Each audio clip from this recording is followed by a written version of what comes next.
नासिर जाम नवाज़ अली वेझो ॻोठ अलावरायो मरी में सेफ जे सरकार सां हलंदड़ स्कूल बंद थी वियो, जे सबब ॿारनि जी तालीम मुतासिर थियण लॻी आहे।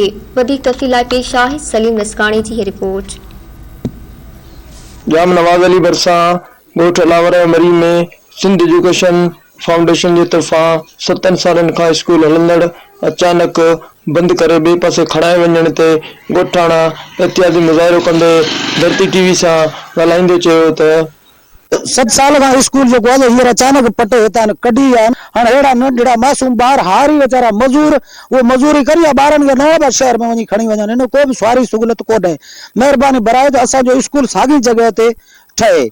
को एॾो गुरबत लॻो पियो आहे न कि हिकिड़े वटि मोटरसाइकिल आहे त तेल कोन्हे, तेल पंहिंजो कंहिं वटि त मोटरसाइकिल बि न आहे, को बि सवारी न आहे जो पंहिंजे ॿार कहिड़े हिसाब सां उते वञी पहुचाए सघे थो। महंगाई जो दौर आहे, असां ग़रीब मिसकीन ऐं पेरनि खां जॾो 6 ॿार मुंहिंजा हाणे किथे वञी पढ़ायां। मुंहिंजा ॿार घर रोन पिया, रही सघते हिननि खे बनी ॾिनो। ऑफिसर हिते पहुची वञनि, ऑफिसर अची जा ॾिसी फिस्ट करे महिरबानी करे जे बिन इहो नथो पढ़ाए त बाबा ॿिया मास्टर घुराए। ॾाढा सवला गरीब माण्हू हाणे हितां खां छिकिया अथनि, उहो नवाबाद जे कॾहिं पंध पिया वञनि, कॾहिं किरनि पिया, कॾहिं कीअं पिया थियनि।